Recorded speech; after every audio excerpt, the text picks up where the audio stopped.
दिल्ली की मुख्यमंत्री रेखा गुप्ता पर हमला करने वाला व्यक्ति 17 अगस्त को राजकोट से उज्जैन पहुंचता है। 18 अगस्त को उज्जैन में महाकाल, काल भैरव और महालक्ष्मी के दर्शन करता है। उसी दिन शाम इंदौर नई दिल्ली एक्सप्रेस ट्रेन पकड़कर बिना टिकट 19 अगस्त को सुबह नई दिल्ली पहुंचता है। दिल्ली पहुंचने के बाद करोल बाग के हनुमान मंदिर जाकर हनुमान चालीसा का पाठ करता है।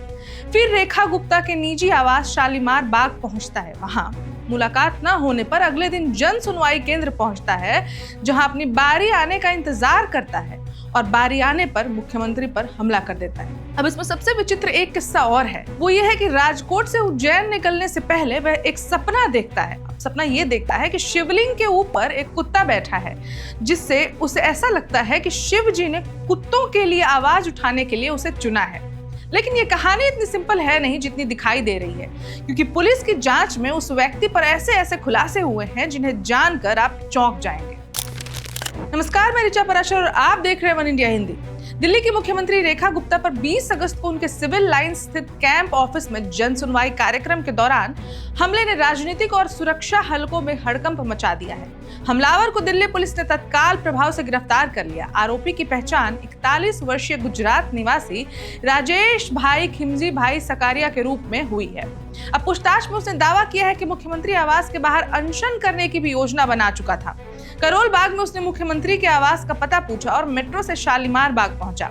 वहां से 50 रुपए में ऑटो रिक्शा लेकर वह मुख्यमंत्री के शालीमार बाग स्थित निजी आवास पहुंचता है। सीएम आवास पर पहुंचकर राजेश भाई ने रेखा गुप्ता से मिलने का समय मांगा। स्टाफ ने उसे बताया कि मुख्यमंत्री बुधवार को सुबह 8:30 से 9:30 बजे तक जन सुनवाई में आम लोगों से मिलती हैं। इसके बाद वह शालीमार बाग से सिविल लाइंस पहुंचा और गुजराती भवन में रुका। 20 अगस्त को जन सुनवाई के दौरान वह सिविल लाइंस कैंप ऑफिस पहुंचा और सुबह करीब 8:15 बजे मुख्यमंत्री पर हमला कर दिया, जिसमें उनके हाथ, कंधे और सिर में चोट आई। अब पुलिस पूछताछ में राजेश भाई ने कई हैरान करने वाले बयान दिए हैं। उसने बताया कि वह गुजरात में पशुओं के हितों के लिए पहले भी अनशन कर चुका है। मई में वह अयोध्या गया था, जहां उसने बंदरों की बेहतरी के लिए अनशन किया। आरोपी ने पूछताछ के दौरान पुलिस से दावा किया कि उसने सपने में देखा था कि शिवलिंग पर एक कुत्ता बैठा है, जिससे आरोपी को लगा कि शिव जी ने कुत्तों की आवाज उठाने के लिए उसको चुना है।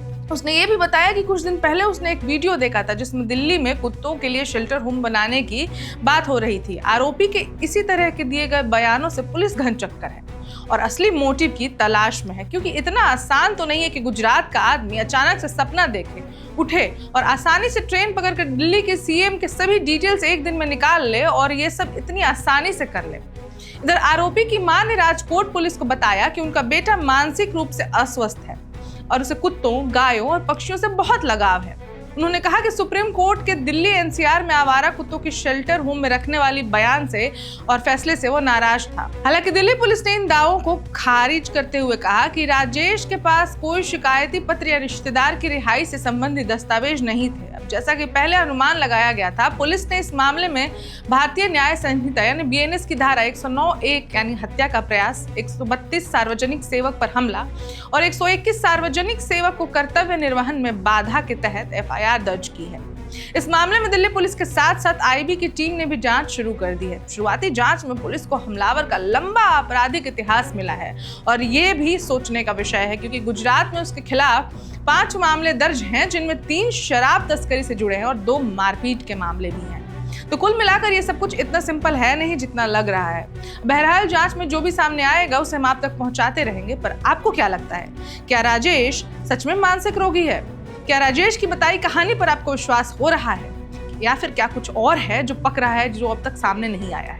अब आपको जो भी लगता है हमें कमेंट करके जरूर बताएं और ऐसी और खबरों के लिए बने रहे वन इंडिया हिंदी के साथ। धन्यवाद। Subscribe to One India and never miss an update. Download the One India app now.